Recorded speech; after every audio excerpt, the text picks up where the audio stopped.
De-escalate tensions between Armenia and Azerbaijan, the US has now stepped up its diplomatic efforts to try to end the ongoing Karabakh conflict between the two nations. Nearly 5,000 people have been killed. And the fights between Armenia and Azerbaijan. A flare-up of one of the world's oldest conflicts is raising fears of all-out war. Soldiers and civilians are being killed. Life has moved underground in Stepanakert.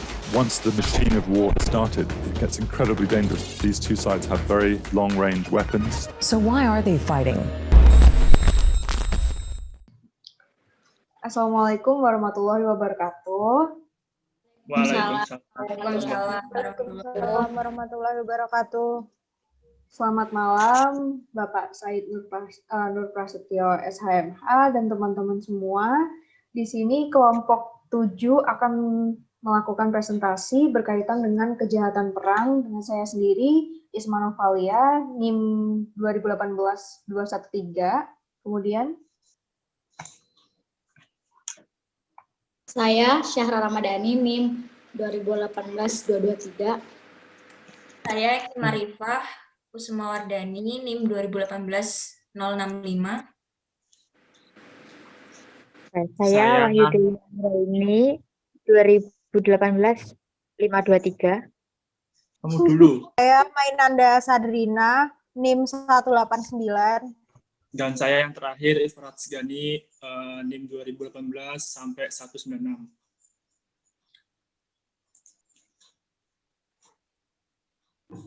udah kelihatan belum? Udah ya?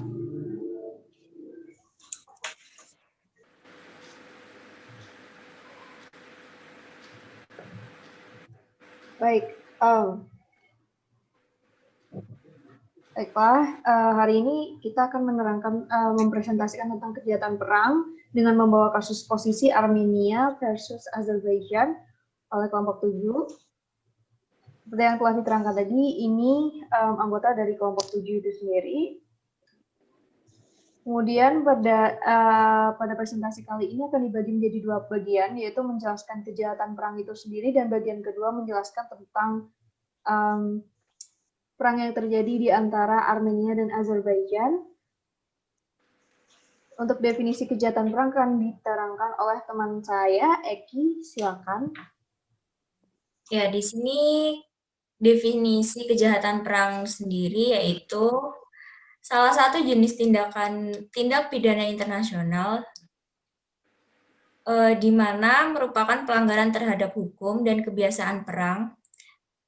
Kejahatan perang di sini yang dikatakan sebagai pelanggaran berat terdapat pada Konvensi Jenewa 1, 2, 3, dan 4.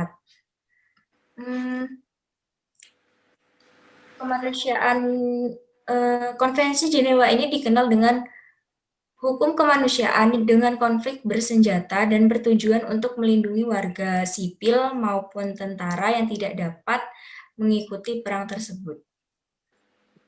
Namun dengan kekejaman yang terjadi pada saat perang ini, ada beberapa hukum yang mengatur, biasa disebut hukum perang atau hukum humaniter, untuk melindungi korban dalam perang. Definisi dari kejahatan perang ini sebenarnya belum jelas, masih bingung bagaimana penempatan instrumen hukumnya yang pas, serta secara istilah umumnya, tetapi sudah bisa disimpulkan seperti yang saya jelaskan tadi. Di sini salah satu kejahatan perang yang terjadi di dunia yaitu perang antara Azerbaijan dan Armenia dalam memperebutkan Nagorno dan Karabakh. Konflik yang terjadi karena tidak stabilnya perekonomian dan politik yang terjadi di sini. Selanjutnya kejahatan perang antara Armenia dan Azerbaijan ini akan dijelaskan oleh Nova.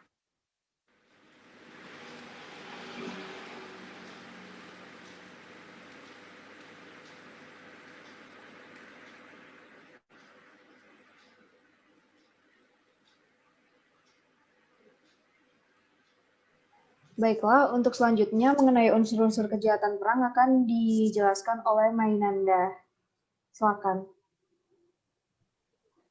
Mengenai unsur-unsur kejahatan perang, di sini akan dijelaskan berdasarkan ketentuan pada pasal 8 ayat 2 C dan E. Terus selanjutnya yang tunduk dalam ketentuan pembatasan yang ditetapkan dalam pasal 8 ayat 2 D dan F, yang mana pasal 8 ayat 2D dan F, yang mana pasal 8 ayat 2D dan F bukan merupakan unsur kejahatan.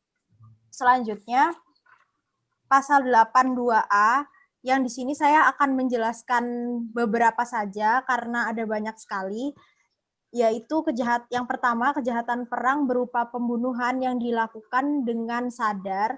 Kemudian ada kejahatan perang berupa penyiksaan, kemudian kejahatan berupa perlakuan tidak manusiawi, dan yang terakhir kejahatan perang berupa percobaan biologis.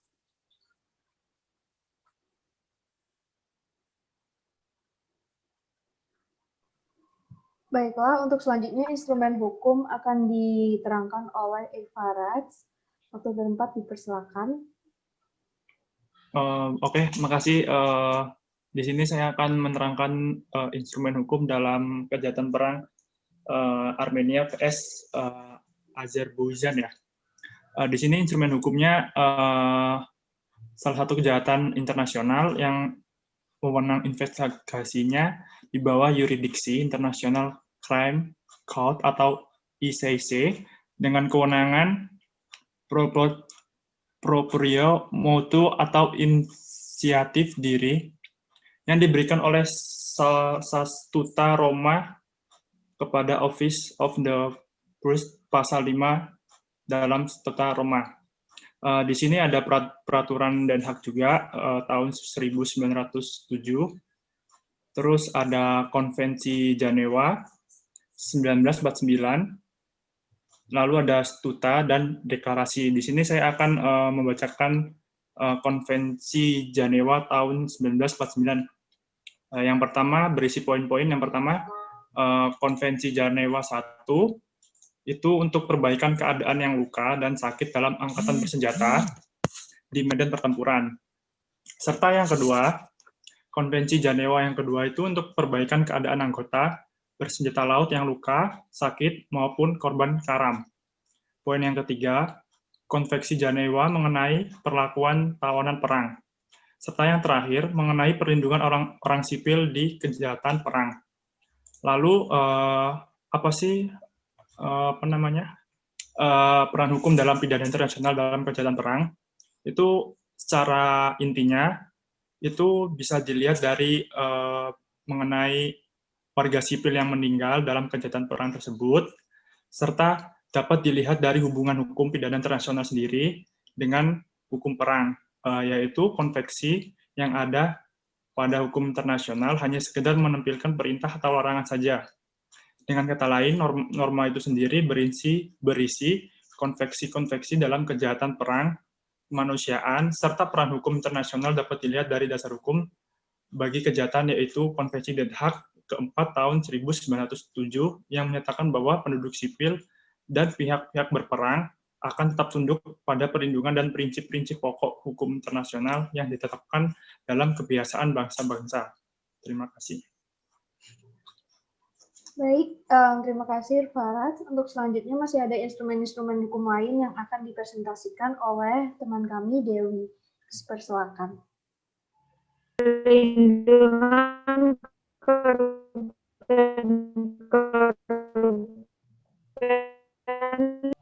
yang keempat ada Konvensi PBB, konvensi mengenai keselamatan personil PBB dan personil yang menyertainya tahun 1994. Yang kelima, deklarasi mengenai peluru yang mengembang tahun 1899. Terima kasih Dewi. Selanjutnya bisa dilanjutkan lagi. Ya, selanjutnya ada perbedaan kejahatan perang dengan kejahatan humaniter yang akan dijelaskan oleh Syahra. Dipersilakan Syahra. Baik, makasih. Di sini saya akan menjelaskan perbedaan antara kejahatan perang dan kejahatan kemanusiaan atau kejahatan humaniter. Jadi kejahatan perang dan kejahatan kemanusiaan itu sendiri sebenarnya memiliki keterkaitan antara satu sama lain. Nah, kejahatan perang dan kejahatan humaniter ini sama-sama merujuk pada tindakan yang dilakukan selama konflik dan sama-sama tindakan yang merupakan tindakan yang keji dan tidak manusiawi. Namun pada kejahatan perang itu sendiri jauh lebih luas. Nah, kejahatan perang di sisi lain kejahatan perang itu setiap tindakan yang melanggar perjanjian perang ada tindakan apapun yang tidak mengikuti prosedur atau protokol.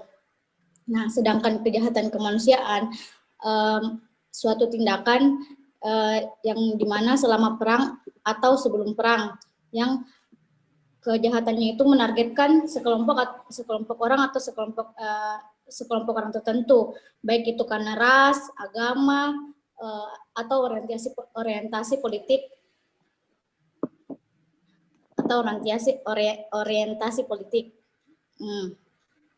Dan kejahatan perang terhadap kemanusiaan adalah kejahatan terhadap orang-orang dalam situasi yang tidak bersahabat, baik itu di antar negara atau antar negara bagian. Nah, kejahatan perang dan kejahatan terhadap kemanusiaan sama-sama merujuk pada tindakan yang tidak manusiawi yang tidak dan dilakukan selama masa konflik. Seperti yang saya sebutkan tadi, kejahatan perang itu lebih luas maknanya. Nah, kejahatan humaniter merujuk pada tindakan kekerasan yang menargetkan kelompok tertentu. Nah, sedangkan kejahatan perang merujuk pada tindak kekerasan yang belum jelas mungkin atau tidaknya termasuk dalam hal di atas. Baik, mungkin itu. Baik, terima kasih. Terima kasih Syara.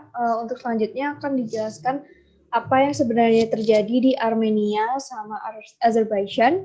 Di sini sebenarnya akan saya jelaskan sendiri. Yang pertama yaitu Armenia dan Azerbaijan ini memperebutkan wilayah Nagorno-Karabakh di Kaukasus Selatan, yang letaknya di Kaukasus Selatan, dan ini sudah terjadi berabad-abad yang lalu. Yang kemudian di mana akibat hal tersebut, Organization for Security and Cooperation in Europe atau OSCE membentuk Minsk Group yang kemudian dilanjutkan ketika Azerbaijan ini tidak setuju Nagorno-Karabakh ini bersatu dengan Armenia, akhirnya terjadilah pembunuhan warga sipil besar-besaran dengan nuklir oleh Armenia. Nah, di sini akan ada timeline di mana Armenia kasus yang berjalan antara Armenia dengan Azerbaijan dimulai pada tahun 1918, yaitu ketika Transcaucasian Federation atau awalnya sebenarnya Azerbaijan dan Armenia ini merupakan satu kesatuan suatu negara yang besar yang disebut Transcaucasian Federation atau Federasi Transkaukasia. Kemudian pada zaman Perang Dunia Pertama atau World War I, Federasi Transkaukasia ini terpecah menjadi 3 negara, yaitu Georgia yang pada masa kini, kemudian Armenia itu sendiri, dan Azerbaijan, yang semuanya ini masih termasuk dalam bagian dari Uni Soviet sebelum Uni Soviet ini hancur. Kemudian pada 1991, Uni Soviet ini atau yang lebih dikenal secara internasional sebagai USSR membentuk sebuah autonomous region, yaitu yang dinamai Nagorno-Karabakh. Nah, autonomous region ini seperti suatu wilayah yang berdiri sendiri, namun masih belum jelas pemerintahnya dia ikut siapa. Sebenarnya di Indonesia sendiri bisa terkaitkan dengan beberapa daerah yang konflik seperti Papua, kemudian Aceh, dan lain sebagainya. Kemudian di sela-sela tahun 1991 ini, yaitu 1988 hingga 1994, terjadi Nagorno-Karabakh War atau Perang Nagorno-Karabakh, di mana Nagorno-Karabakh ini melakukan tindakan-tindakan untuk bersatu dengan Armenia yang kemudian ditolak oleh Azerbaijan. Karena ditolak oleh Azerbaijan ini yang kemudian menyebabkan konflik antara Armenia itu sendiri dengan Azerbaijan yang akhirnya mereka melakukan pertumpahan darah. Kemudian pada tahun 2016, awalnya perang ini yang sudah berhenti pada tahun 1994, selama 6 tahun lamanya perang ini berlangsung, kemudian berhenti. Pada tahun 2016, perang ini terjadi kembali, di mana terjadi reclaiming bloody war, di mana terjadi perang kembali antara Nagorno-Karabakh ini dengan yang bersatu atau bersekutu dengan Armenia melawan Azerbaijan. Dan yang sekarang hingga saat ini yang terakhir, perang ini dimulai kembali pada September 2020, di mana penyerangan nuklir besar-besaran dilakukan oleh Armenia kepada Azerbaijan. Perang sipil kembali terjadi, di mana banyak sekali warga sipil yang terluka bahkan meninggal, dan ini dikategorikan sebagai kejahatan genosida yang sebenarnya masih ambigu bahwa kejahatan genosida ini masuk kejahatan perang atau kejahatan humaniter, di mana masyarakat sipil ini akibat nuklir yang dijatuhkan oleh Armenia terluka parah hingga meninggal, bahkan terjadi mutilasi dan lain sebagainya, di mana di situ masih termasuk menyalahgunakan kewenangan dari militer itu sendiri. Jadi perang sipil ini terjadi kembali dimulai pada September 2020 hingga saat ini, di mana Presiden Azerbaijan itu sendiri saat ini mengklaim bahwa tidak pernah memulai provokasi. Padahal pada faktanya yang kita ketahui dari sejarah ini, Azerbaijan dengan tegas menolak bahwa Nagorno-Karabakh ini berusaha bersatu dengan Armenia, di mana lagi-lagi konflik yang terjadi antara dua negara ini akibat satu wilayah tertentu yang tidak jelas bagian mana wilayah tersebut. Ini bisa diterkaitkan dengan Palestina dan Israel, namun Palestina dan Israel lebih yurisdiksi atas kemerdekaannya masih belum jelas. Untuk Palestina yang saat ini juga masih konflik. Kemudian sebenarnya perang ini terjadi ketika Nagorno-Karabakh ini dibentuk oleh Uni Soviet berdasarkan karena penduduk yang ada di Nagorno-Karabakh ini orang-orang asli Armenia yang disebut ethnic Armenians, memang natifnya orang Armenia, yang ini bisa dilinkkan dengan kejadian yang ada di Uighur di Cina, yang sebenarnya bangsa Uighur ini yang pindah dari Turki tapi dia telah lama menetap di Cina, yang itu menjadikan konflik wilayah dan lain sebagainya, dan menjadikan ini jadi kejahatan genosida yang saat ini masih ambigu apakah itu dimasukkan kategori ke dalam kejahatan perang atau tidak. Tapi karena ini menggunakan nuklir dan lain sebagainya, maka itu masih bisa dikategorikan dalam kejahatan perang. Nah, untuk presentasi kali ini sekian dulu dari kelompok kami. Jika teman-teman ada pertanyaan untuk lebih lanjut, silakan ditanyakan melalui WhatsApp di grup untuk diskusi. Akan kami tunggu. Terima kasih. Wassalamualaikum warahmatullahi wabarakatuh. Waalaikumsalam. Terima kasih teman-teman. Iya guys, udah guys. Sudah. Gitu aja.